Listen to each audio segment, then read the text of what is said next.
determined that Donald Trump will be a one-term president.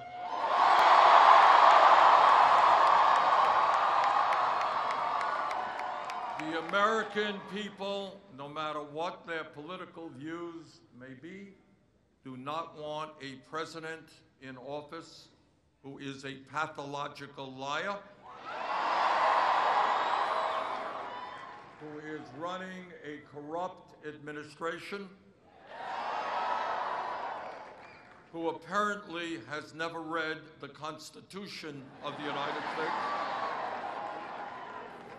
and who every day, through his attacks on the media, on the judiciary, on Congress, is undermining American democracy.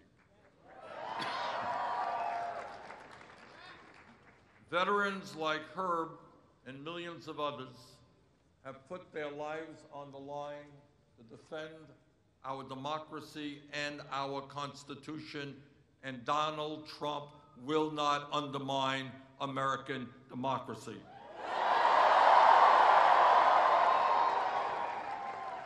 Now, I am very proud that in this campaign so far, we have won the popular vote in Iowa.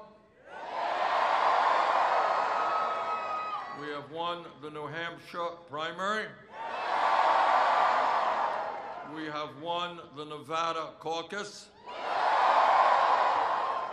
But you cannot win them all. A lot of states out there, and tonight we did not win in South Carolina. And that will not be the only defeat. There are a lot of states in this country, nobody wins them all. I want to congratulate Joe Biden on his victory tonight. And now we enter Super Tuesday in Virginia.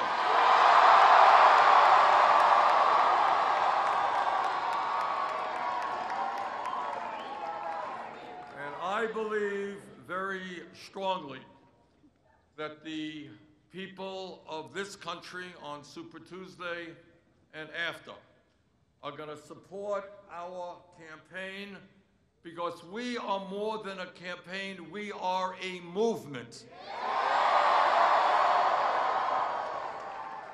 We are a multi-generational movement. I'm the young person. We got some old people too. We are a multi-racial movement. And we are a movement of millions of people who demand economic justice in this country, demand social justice and the end of racism and all forms of discrimination, and who demand environmental justice as well. We are a movement of millions of people who are sick and tired of the grotesque level of income and wealth inequality in America. We are tired of a handful of billionaires controlling the economic and political life of this nation. And we will create an economy and a government that work for all of us, not just the 1%. And that is what this campaign is about. This campaign understands that in order to defeat Donald Trump, and we have to be very clear about it, can't mince words about it. In order to defeat Trump, we are going to need the largest voter turnout in the history of this country. And in my view, old-fashioned politics, the same old type of politics that doesn't excite anybody, that doesn't energize anybody, that is not going to be the campaign that beats Trump. In order to beat Trump, what we are going to have to do is speak to millions of working class people who today are working 2 or 3 jobs. They're worried about their kids. They're worried about their retirement. They can't afford health care. And they are saying, who cares about me? Who is worried about me? I've seen candidates run to billionaires' homes to raise money. Is anybody worrying about me and my kids? And our job together is to reach out to those working people and say, you know what? We do care about you. Join us. Come on into our movement.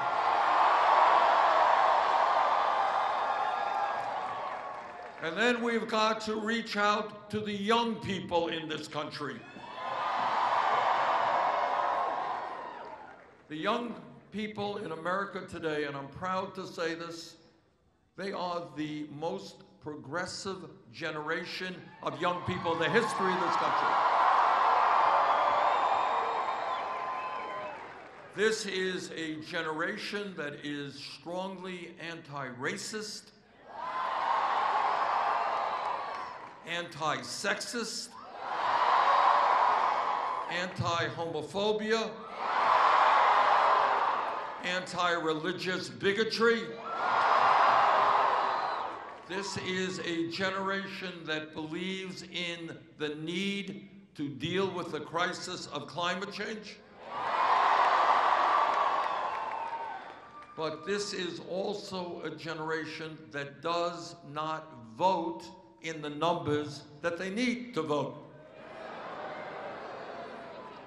So our job, if we are going to beat Trump, is to say to those millions of young people, if you can't afford to go to college or you're leaving school deeply in debt, join us. If you are worried about the future of this planet and climate change, join us. If you are earning less money, as the younger generation is, than your parents, and you think you are entitled to a decent standard of living, join us.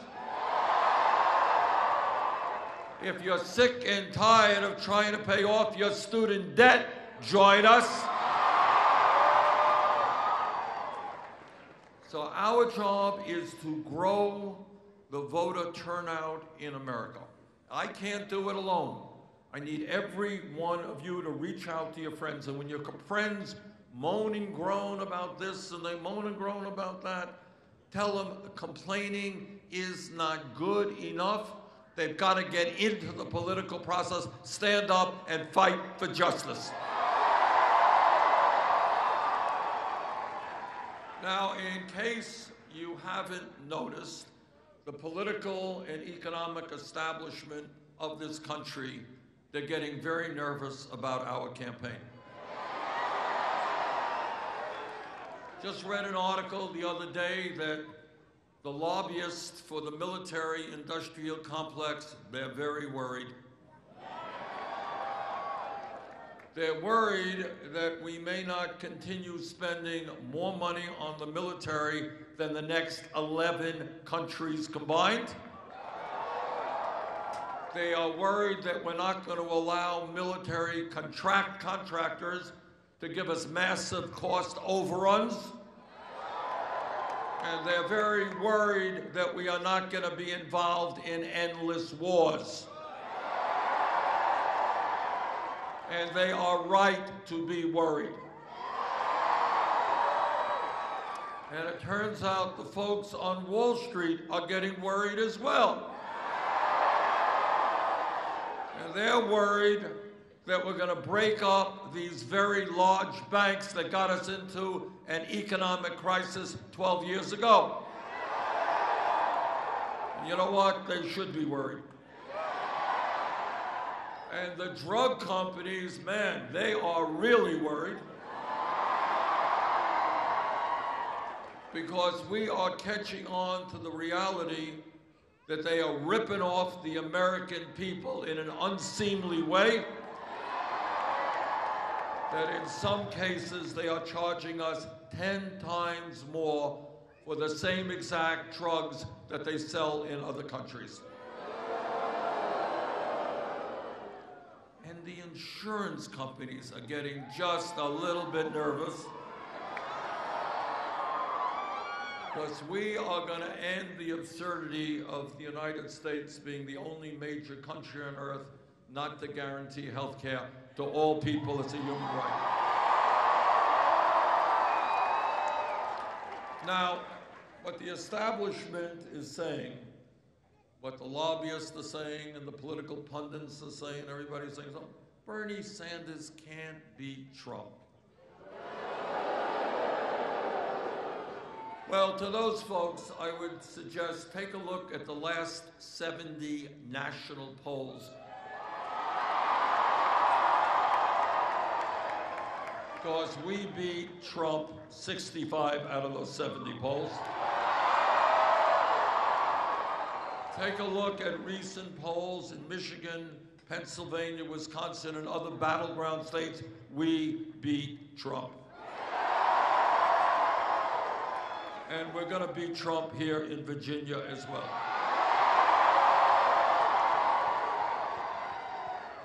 And the reason that we are going to win is twofold. Number one, we have the strongest grassroots movement of any campaign in the modern history of this country. Our campaign has already knocked on millions of doors from Maine to California. And second of all, our grassroots campaign does not have a super PAC, and we don't want a super PAC. Because when you start taking money from billionaires and millionaires, what you end up doing is serving their needs. Our campaign, and I want everybody here to be really proud of this, we have received more campaign contributions from more Americans as of today than any campaign in the history of American politics.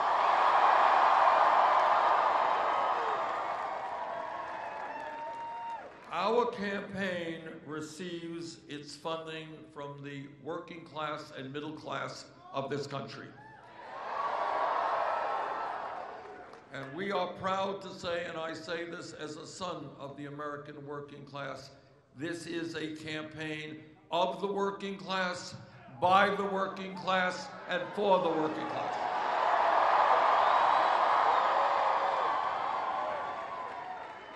For too long, the American people have looked at a government which receives candidates and members of the Senate and the House who receive huge amounts of campaign contributions from the rich.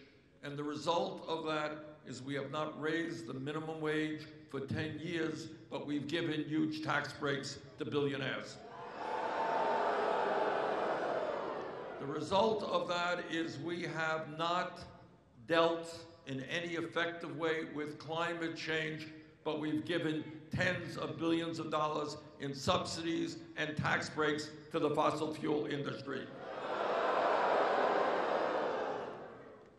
It is time for a change. It is time to end corporate welfare in America. It is time to start paying attention to the working families of this country. And that is what our campaign is about. Our campaign says that if you're working 40 hours a week in America, you should not be living in poverty. We're going to raise the minimum wage to $15 an hour.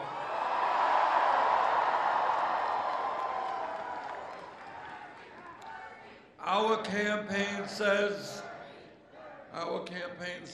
that women should not be earning 80 cents on the dollar compared to men. We believe in equal pay for equal work. And our campaign believes that at a time when millions of workers want to join unions, we should make it easier, not harder, for those workers to join unions. And our campaign believes that in the wealthiest country in the history of the world, our infrastructure should not be crumbling. people are entitled to good roads, good public transportation, a first-class rail system, and at a time when 500,000 people are homeless tonight, we can build 10 million units of low-income and affordable housing. What our campaign is about is asking people to think outside of the box and to ask questions that are not asked on television or in Congress. Questions like everybody here knows that education is so very important to all of us, to our place in the world, and to our ability to make it into the middle class. And yet, in the wealthiest country on earth, we have an educational system that is failing working families from coast to coast. And that is why we believe in universal, high-quality, affordable child care. Why we're going to triple funding for low-income Title I schools so that all kids, regardless of the zip code in which they live, get a quality education. And because we believe in education, we believe in teachers. Which is why we're going to fight to make sure that no teacher in America earns less than $60,000 a year. Which is why when we believe in education, we understand that we have got to rethink public education in America. It's no longer good enough for free public education to go from K through 12. We got to make public colleges and universities tuition free.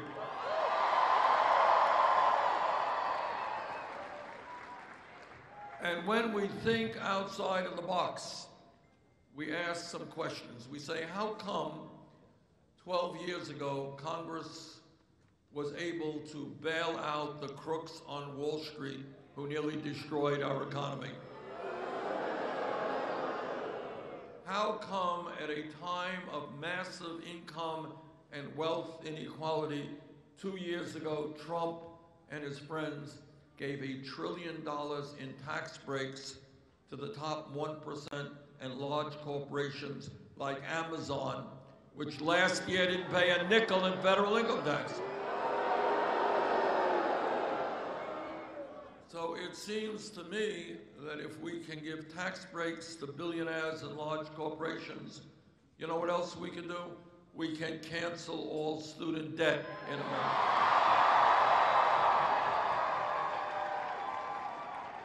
And when we begin to think outside of the box and we ask questions that members of Congress don't, we ask a simple question. How does it happen that America today is the only major country on earth not to guarantee health care to all people as a human right? How come we spend twice as much per person on health care as do the people of any other country, and yet we got 87 million Americans uninsured or underinsured? How come we pay by far the highest prices in the world for prescription drugs? How does it happen that in America last year, at least, and this is a conservative number, at least 30,000 people died because they didn't get to a doctor when they should have because they had no health insurance? 30,000 people. And when you want to think about a cruel healthcare system, ask yourself, how does it happen that last year 500,000 people went bankrupt because of medically related debt? You know what that means? That means there are people all over this country who are struggling with cancer, with heart disease, with Alzheimer's, with other terrible diseases. They are fighting for their lives, and they go bankrupt because they cannot afford to pay outrageous medical bills. This is a cruel system. It is an incredibly wasteful and bureaucratic system, and it is a system that needs to change.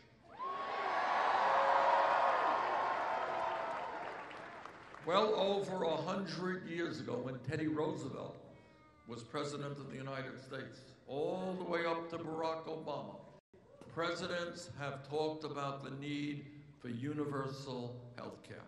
Well, in my view, the time for talk is over. The time for action is now.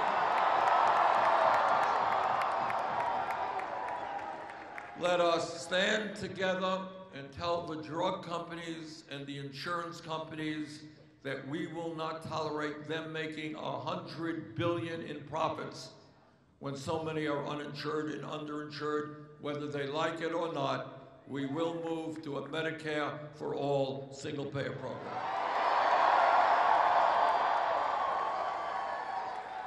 And when we talk about the major issues facing this country, we cannot ignore the existential crisis of climate change.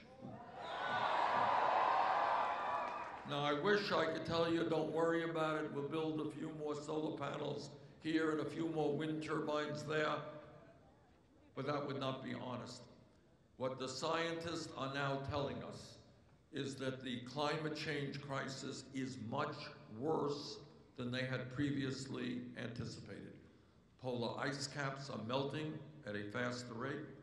Oceans are warming at a faster rate. Seas are rising at a faster rate. We are seeing more drought, more extreme weather disturbances.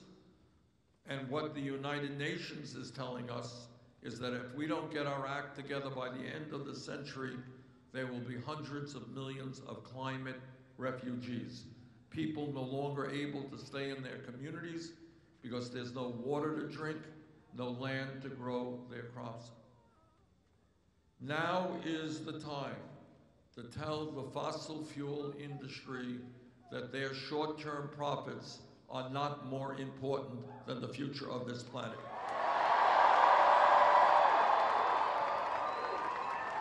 Now is the time to move forward with a Green New Deal.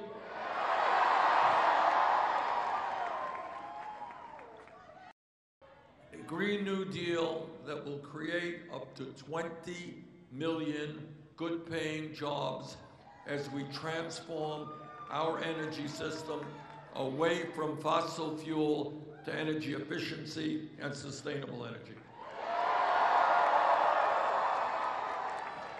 And when we talk about issues that have got to be dealt with, it cannot be swept under the rug. We have got to acknowledge that today we have a broken and racist criminal justice system. This is America. We should not have more people in jail than any other country on earth, including China. What we will do together is invest heavily in job training and education for our young people, not more jails and incarceration. It costs less money to send a young person to the University of Virginia than to put them in jail. Let's send them to the University of Virginia. Together, we're going to end private prisons and detention centers. Because we don't believe that corporations should make profits locking up fellow Americans. And I'll tell you what else we're going to do. We're going to end the so-called war on drugs.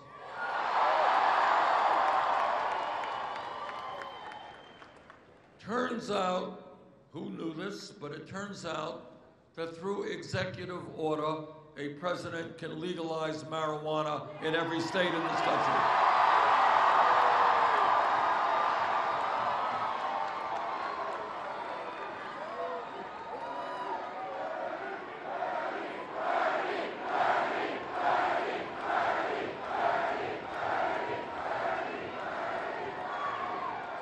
In addition to making marijuana legal in all the states, what we have got to do is expunge the records of those arrested for marijuana.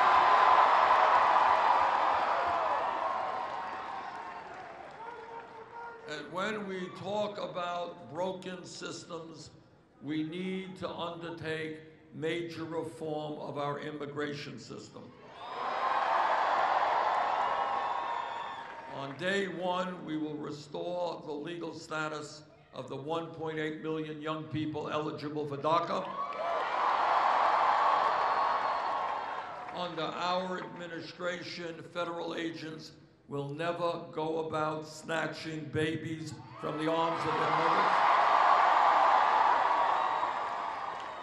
And our administration will put together bipartisan legislation for comprehensive immigration reform and a path toward citizenship.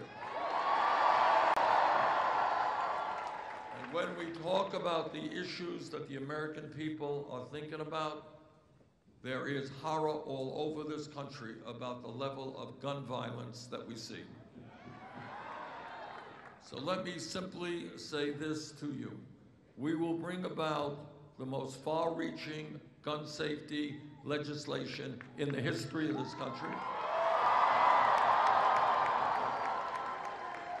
Trump and the Republican leadership are intimidated by the NRA. Our administration will not be intimidated by the NRA. We will bring about universal background checks. We will end the gun show loophole. And we will do something that should have been done a long time ago, ban the sale and distribution of assault weapons in this country.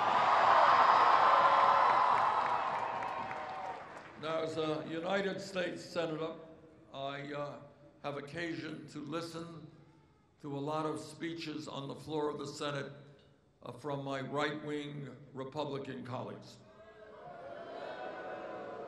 And their mantra is that they believe in small government and getting the government off the backs of the American people. That's what they say.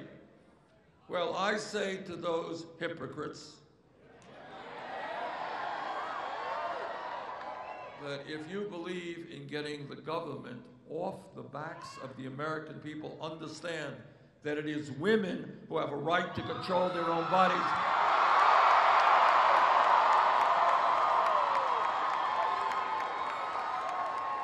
Not the government. So to my right-wing Republican colleagues, don't tell me you believe in getting the government off the backs of the American people when you are telling every woman in America what she can or cannot do with her body.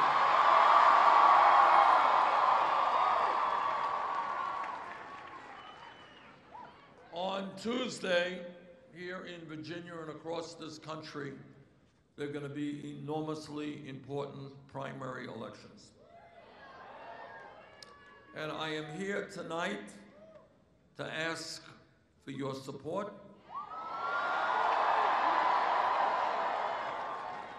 I am here tonight to ask you to bring your friends and family and colleagues to vote. We have got to change the political culture and mindset in this nation. We cannot continue to have the lowest voter turnout of almost any major country on earth. We need to have the highest voter turnout. We cannot sit back and complain. We have got to get active and vote.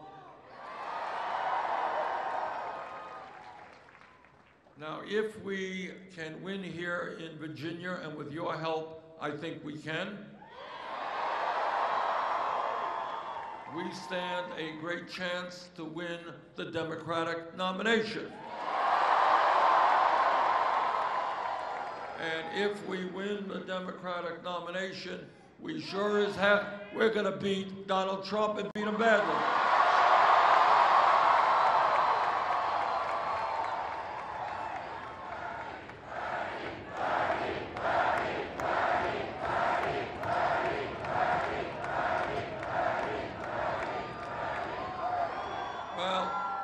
let me interrupt you and suggest that it's not Bernie, it is us, all of us. Because as you know, what this campaign is about is us, not me. Because we are trying to change a nation so that all of us understand we are in it together. Every family in America, trust me, has its problems. And it is important that my family be there for your family be there for my family. We are in it together. We cannot turn our backs when other people are in pain. But us, not me, means something else. It means that we understand that no president alone can do what has to be done. We understand that real change in American history, whether it is the labor movement, the civil rights movement, the women's movement, the gay rights movement, the environmental movement, all those changes took place by millions of people standing up for justice. And that's where we are right now. We are the richest country in the history of the world, and we demand justice for all of our people. And whether Wall Street likes it or not, whether the insurance companies, the drug companies, the fossil fuel industry, the military-industrial complex, whoever, whether they like it or not, we are going to create an economy and a government that works for all of us, not just the 1%. So let us go forward together. Let's win on Tuesday. Let us win the Democratic nomination. Let us defeat Trump. Let us transform this country. Thank you all very much.